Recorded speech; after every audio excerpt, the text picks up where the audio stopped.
just unlock this gate for you.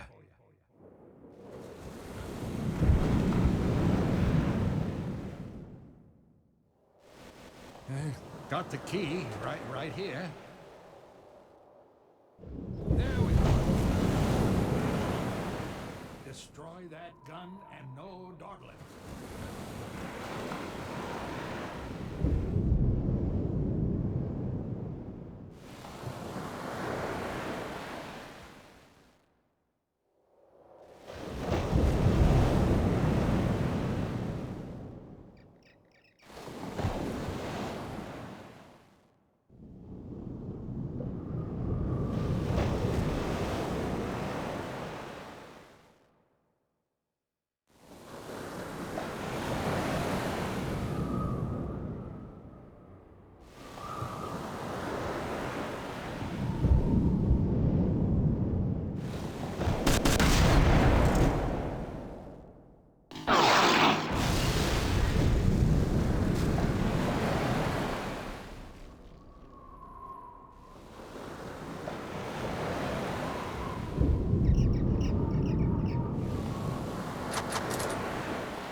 Ох.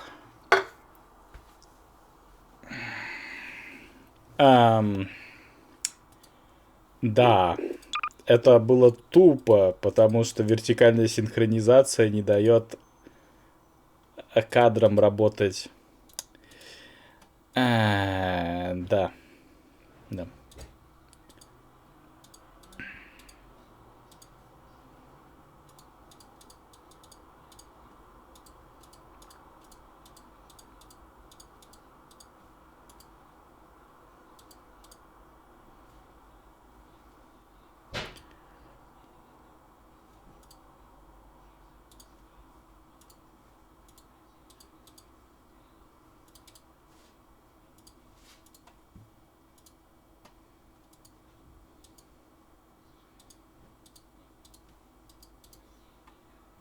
Мистер Вагон, здравствуйте. А что, здесь нельзя выключить?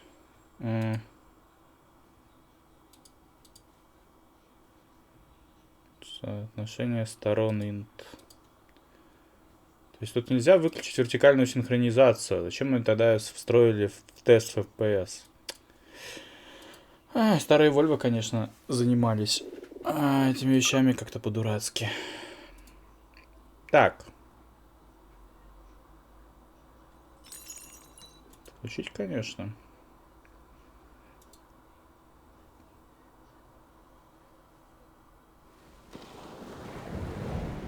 Эй! Так, сейчас поднимем микрофон. Карту. Вот так лучше. Ну, гравиган.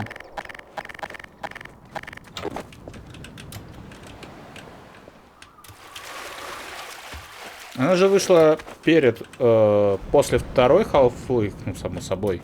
Но перед первым эпизодом, да?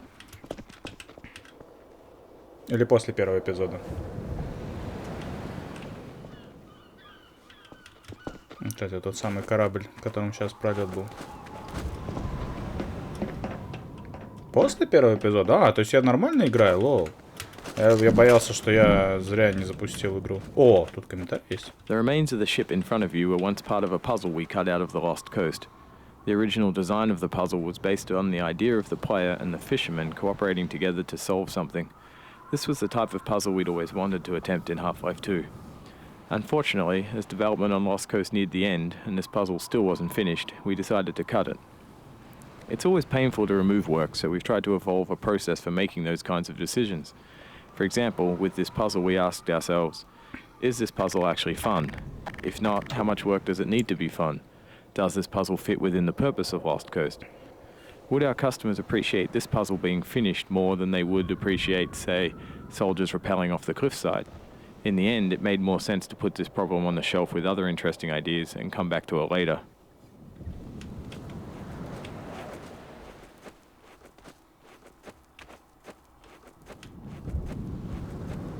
Атмосферность уровня не занимать. Хотя, конечно, вот этот HDR, когда вот даже прицела сейчас не видно, это перебор. А я Вилбер, здравствуйте.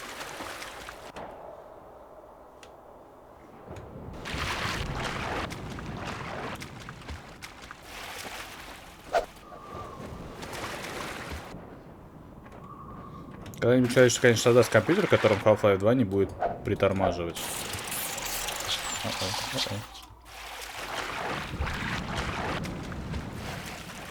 Клятые пиявки. Нифига себе, 44 хп сразу сколько спустили. Тут нету.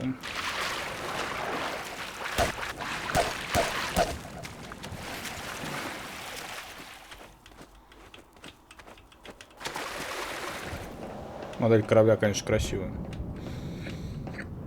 Модель Остова. Остова. Остова. Не знаю, как правильно.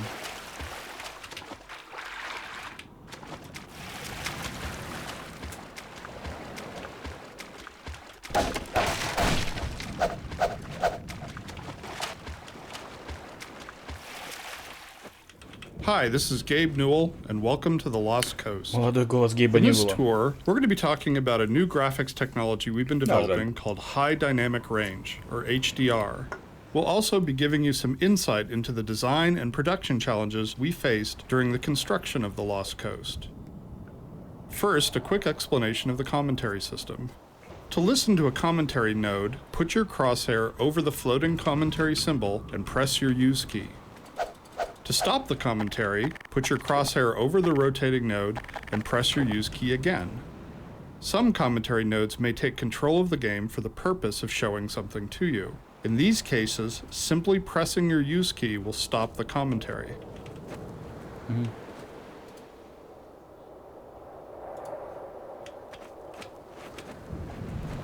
With conventional rendering, seen here on the left, if something on the screen is 20% reflective, like the wet sand, then the maximum reflected brightness could only be 20% of the maximum brightness of your monitor.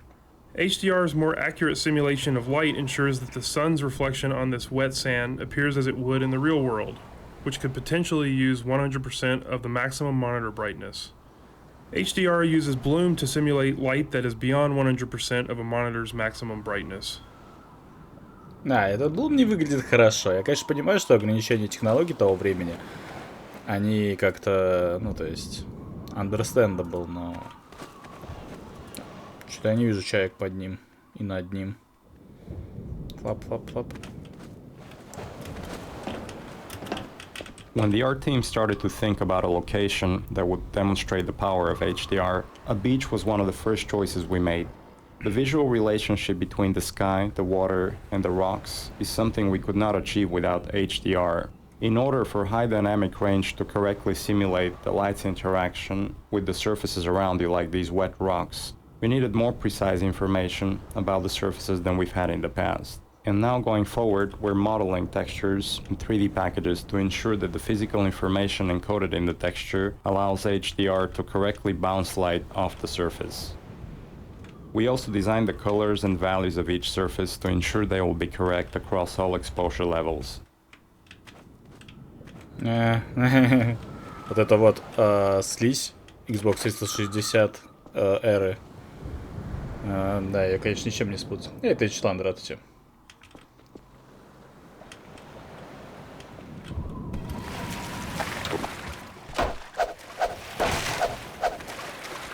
Гордон Фриман. Потом все разнесу.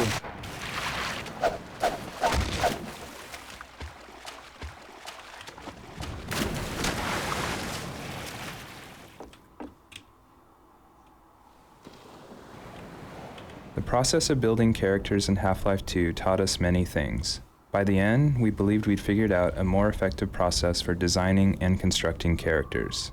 This fisherman is the first character we built using that process. Design-wise, the fisherman was focused on showcasing HDR and the way light falls on human skin. The highlights on his forehead and nose are good examples of specularity on human skin. You can see how the wrinkles on his cheeks and around his eyes are an example of how we can use normal maps to add depth. Production-wise, the fisherman was built using a similar process to the rocks you saw on the beach. We model the 3D character at a very high detail, then extract much of the physical information and store it in the textures. Hey, you there? Wait a minute now, aren't you? You are. You're that scientist chap, Friedman. Fishman. Friedman. Am I right? You must be here to take on the Combine.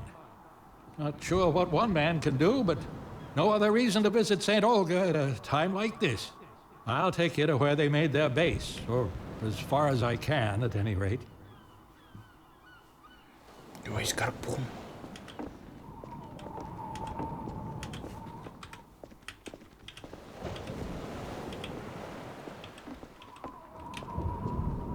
Ну, с этого расстояния, конечно, выглядит идеально.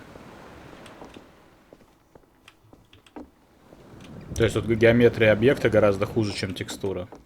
Water presents us with a lot of rendering challenges. In fact, we have to render the scene 3 times. Once for the refraction of what's under the water, once for the reflection of everything above the water, and once from the player's view. You can see the reflection and refraction scenes in the 2 small windows on screen.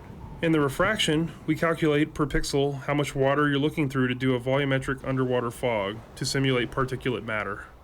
For our full HDR solution, we had to go through the entire engine and modify every bit of code that calculated light and color. For example, these water reflection and refraction renderings had to be improved to support the full range of contrast values.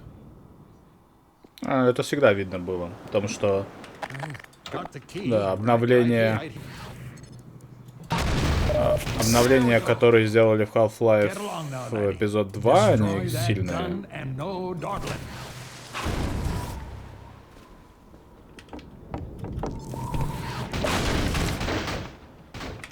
Get along now, laddie. Destroy that gun and no dawdling. А вот насчет Блума и насчет HDR я все еще не уверен. Get up the path.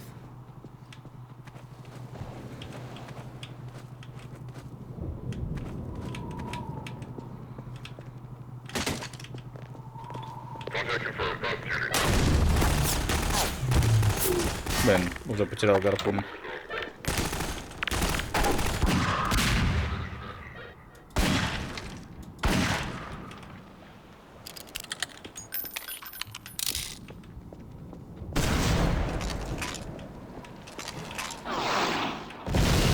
Так, это сейчас будет или чуть позже?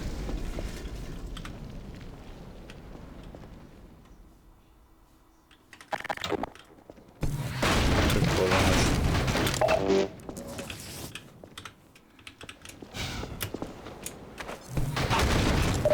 The area you're currently entering is called the Cliffside Arena. We were particularly happy with the vertical cliffside in Half-Life 1, and regretted that we didn't iterate further on that concept in Half-Life 2. Vertical space allows us to force the player to deal with threats from above and below. We find that players focus their view on the direction they're traveling, so by using a cliffside and having the player ascend it, we ensure that the player will look up and be prepared for enemies. If the player's path was to move past the bottom of the cliffside, it would be unlikely he would notice soldiers rappelling down from above. And dying from unknown threats never feels fair and certainly isn't fun.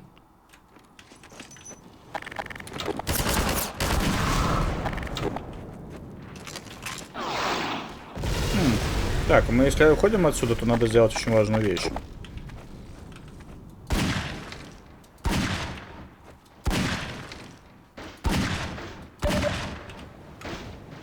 Готово.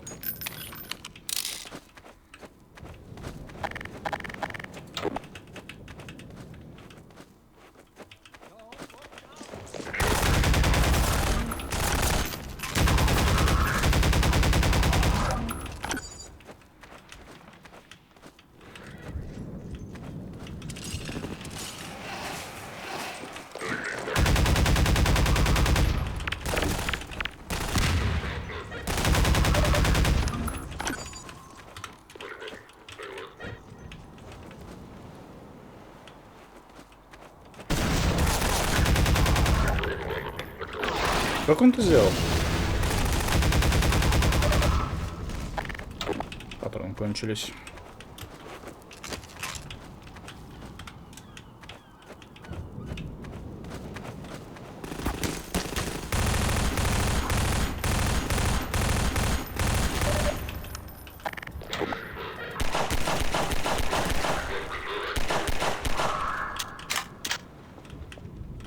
О, я сам сломал эту лестницу, да? Подождите, мне может не сюда? Точно, мне сюда.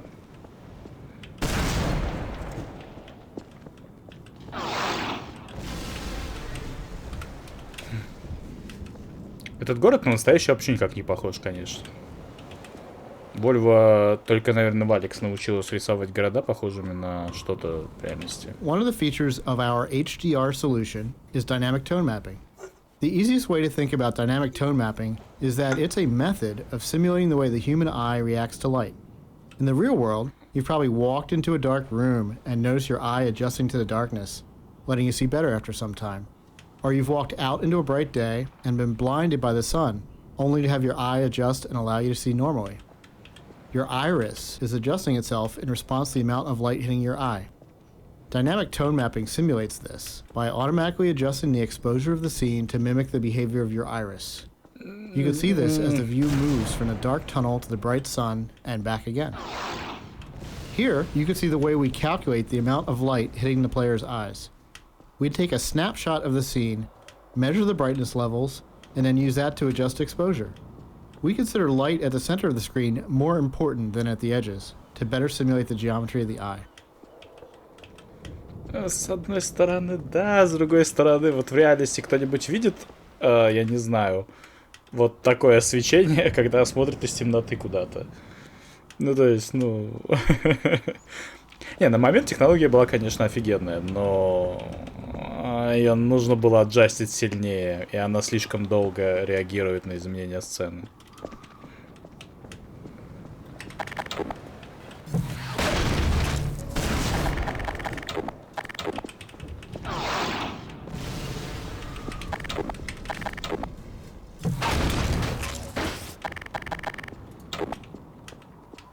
То есть, понятное дело, что они экспериментировали, просто...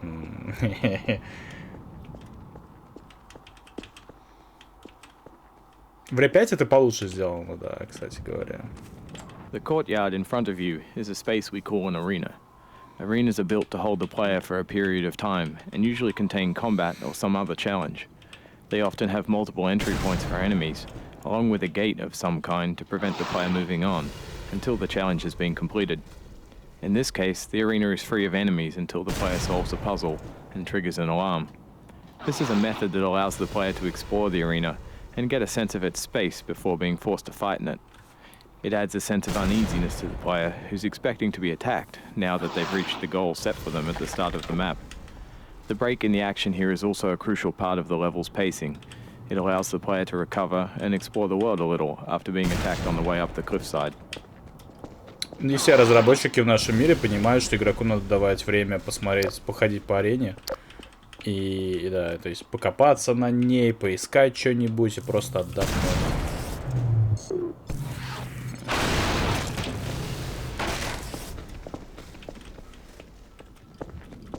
То есть, и более того, даже если они как бы дают эту возможность теоретически, они обычно не оставляют зону интереса после того, как бой прошел. Да, особенно у японцев, ей-богу. У японцев обычно всегда полное говно с этим. Шаг влево, шаг вправо, все кончилось. Ну, если они специально не делают зон для исследований, да? The source engine supports a wide variety of shaders. The refraction shader on the window here requires us to copy the scene to a texture, refract it, and then apply it to the window surface. To fully support HDR, every shader in the engine needed to be updated. So this refraction shader was improved to support the full range of contrast. If you viewed the sun through this window, it would be refracted correctly.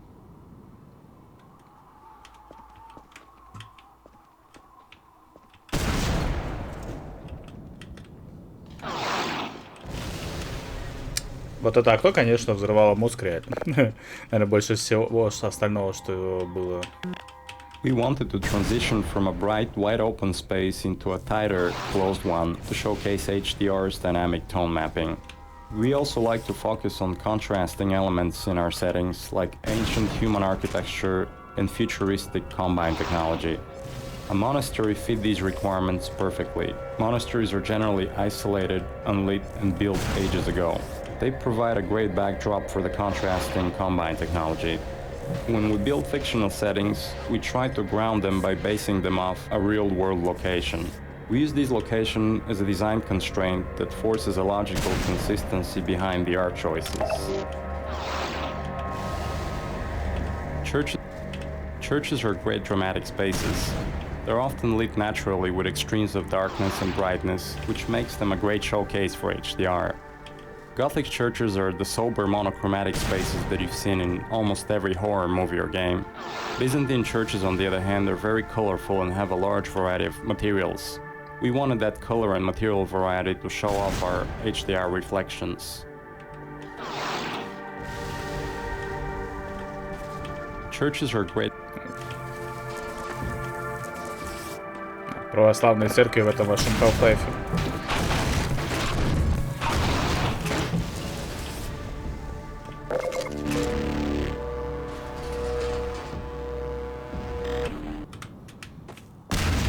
Oh no. Oh no, что же делать? Our games are filled with things we call gates, which are essentially just challenges that the player must overcome to drive the experience forward. We used a puzzle here since the player has been through combat and exploration recently. When we design challenges, we try to ensure that the player's goal and the action required by the player are both fun. It's not hard to create interesting goals for the player, like stopping this machine from shelling the nearby village, but the action required by the player to solve the challenge needs to be fun as well. So instead of something menial, such as hitting an off switch, the player gets to use physics to jam the gun's mechanism and cause it to break. Игроку надо использовать физику.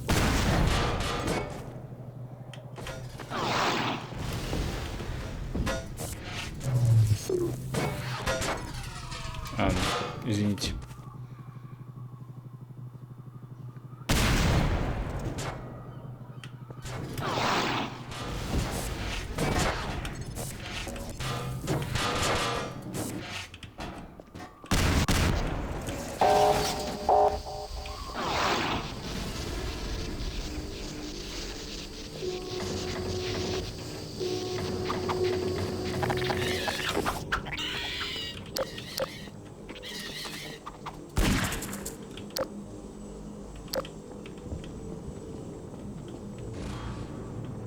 Где другие?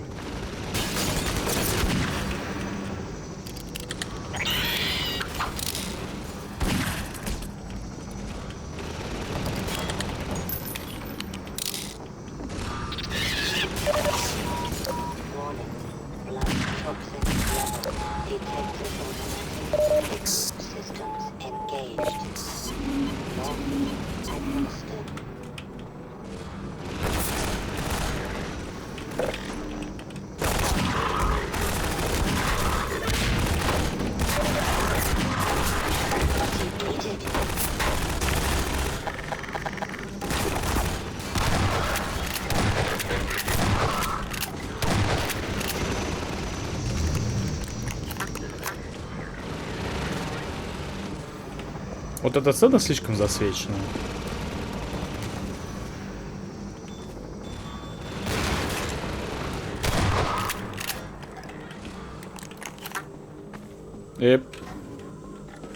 Но заряжает его неправильно.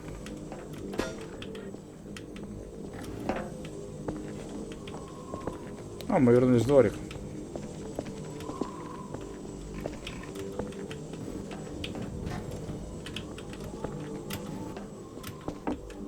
This marks the end of the Lost Coast tour. This has been an experiment on our part to see if our community would find it interesting to learn more about our development process. As always, we're interested in your feedback. I can be reached at Gaben, G-A-B-E-N, at valvesoftware.com. Ребята, If people like this, ящик we'll Габена. keep producing this kind of content for all of our games going forward. Thanks for listening.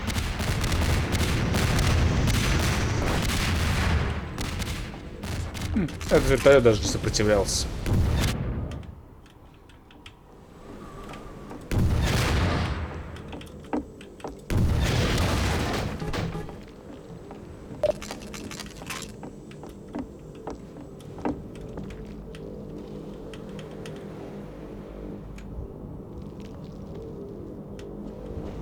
А что, уровень заканчивается?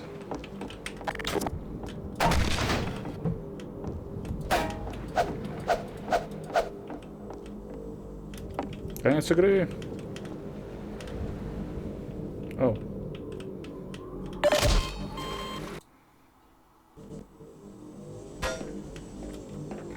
Ну ладно, победим по-честному.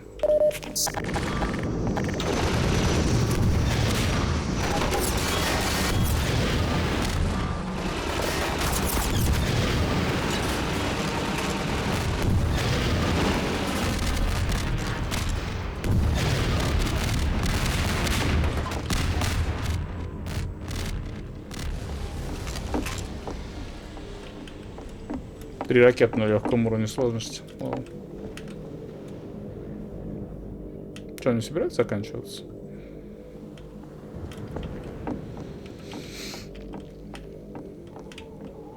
Не, ну подожди. Габен единственный, кто тебе оставил конвертацию валюты из тенге. Алга, Казахстан.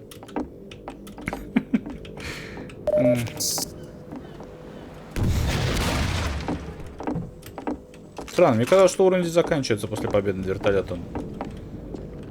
То ли баг, то ли я делал что-то неправильно. А, ну в любом случае. Может обратно вернуться? А, не могу обратно вернуться. Так, здесь прохода нет,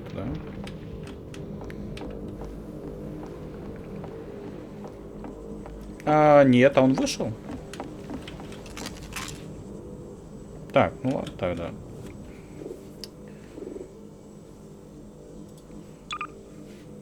Так. Да, сейчас отойду на минутку. Сейчас.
Бег. Сейчас перезапущу тогда.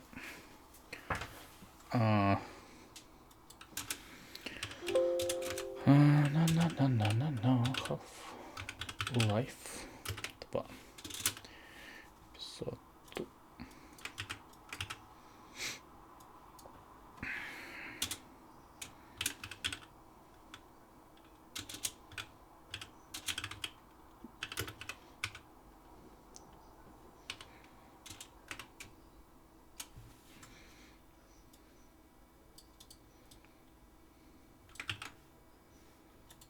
Так, и стоп-старт делаю. Стоп.